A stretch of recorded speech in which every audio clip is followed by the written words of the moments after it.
Okay, so characteristics of a good partnership and a good partner is someone who is open to collaborate with you and is responsive and is willing to put in equal work as you are.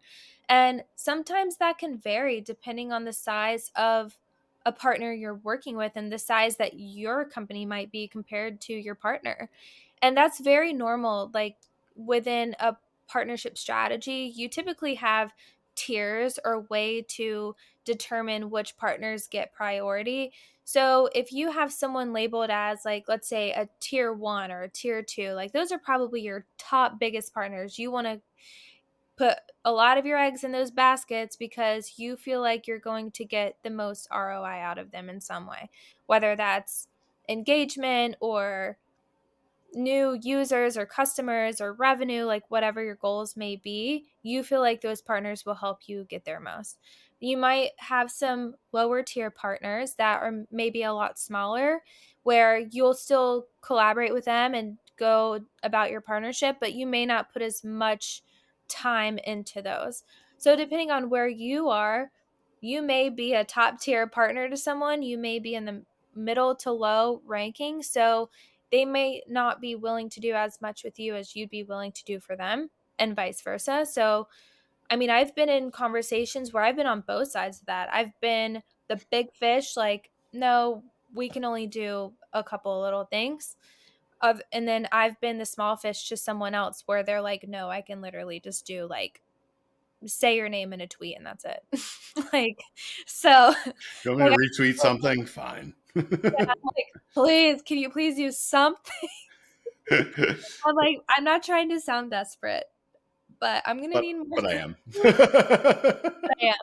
Right, because like I still have my own goals, you know what I mean? Like, so I yeah, mean, I mean, it's a dance. Like who can do what? And so all that to say, it's like having a partner where they're willing to work with you and there's some give and take and but also being responsible, like you kind of divvy up like, okay, this is what you're doing, this is what we're doing, like we're going to have our call again next week. Come prepared, come with your stuff done, meet your deadline so everything works smoothly.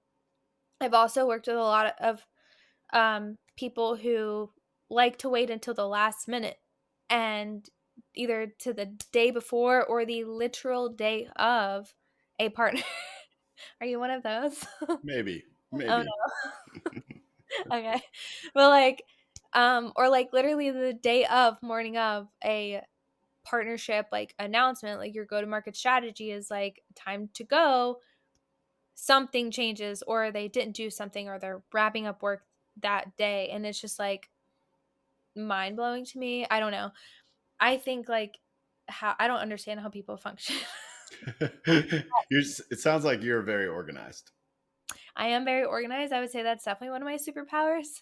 I might be overly organized and detailed for some people, but listen, when you're working with hundreds of partners at any given time and you are knocking out go to market strategies left and right and you got to keep things going, like you have to be organized. You have to.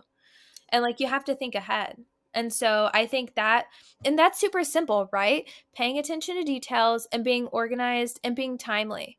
Those are very simple things if you think about it. Like that can truly set someone apart from like run of the mill partnership manager, partnerships, like whatever you're doing to like being great is those simple things, truly. Because Which it's some people wild. probably take for granted. Yeah. Yeah. It sounds Yeah. like, I mean, if I could summarize, it sounds like it sounds a lot like sales. I spent It 6 years in sales before I was in-house counsel and then moved here.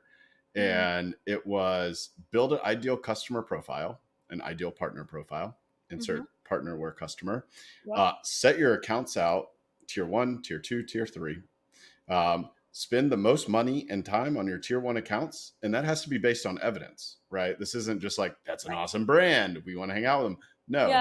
Do they reflect the characteristics of other partners that you've had success with? Yeah.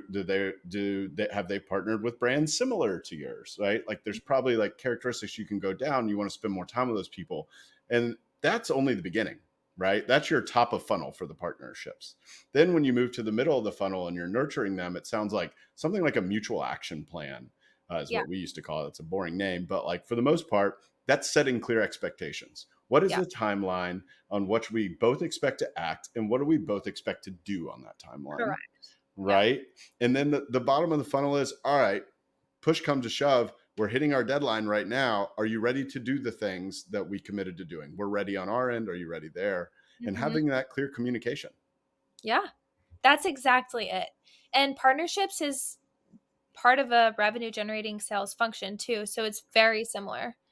And then also within partnerships too, where it does differ from sales is sales can be very transactional where once you've done your sale, like you typically move on to closing your next customer. Mhm. With partnership, it's there's a lot more of a long-term relationship building there too. Like I don't want to just do one campaign with you or one, announcement with you or integration with you. Let's keep building, like going deeper. What other integrations can we do? What other type of campaigns can we do? Can we co-market to each other's communities? Can we do education campaigns? Education is huge in Web3. you know? Like Hence all the work you had to go through to get a wallet to get your first NFT. exactly. Still A having to do that prime for the most example. part. Yeah. Yeah, because, like, if let's say you're a wallet or an NFT community or an exchange, like, whatever you are, and you have new users or something that someone needs to figure out what to do. They're probably going to go to your blog or your resource center or your learning hub, academy, whatever you may have on your website, and they're going to look for help. And so if you can work with your partners, like, let's say you're an exchange, but you find that a lot of your users gravitate towards a few certain wallets, or maybe they're in certain areas of the world where certain wallets are super popular. Maybe you want to partner with those for like a step-by-step guide how to set up this wallet and then transfer how to transfer your crypto back and forth between an exchange and a wallet and like how to use it and making it super simple, like keep the technical jargon out, like literally step by step it. Maybe put some screen recordings. I like to do this. Like I'll work with like partner engineers to help provide screen recordings of like apps in function, like how to do the thing. So it's like you read the steps, but also watch this Mhm. if you want to see it because people also learn differently. Like that's a huge partnership opportunity. And Sounds then, like empathy, right? yeah. Like really having empathy not only with your partner but empathy with Mhm. your end client on both sides. Yeah, because it's important as a brand too. In order to build that community trust and connection, you want to be their resource for things. You want to be their trusted resource for the service that you're providing, feeling a part of the community. And also, if they need help, they know they can go to you and get really good information, and your partners can help you deliver on that.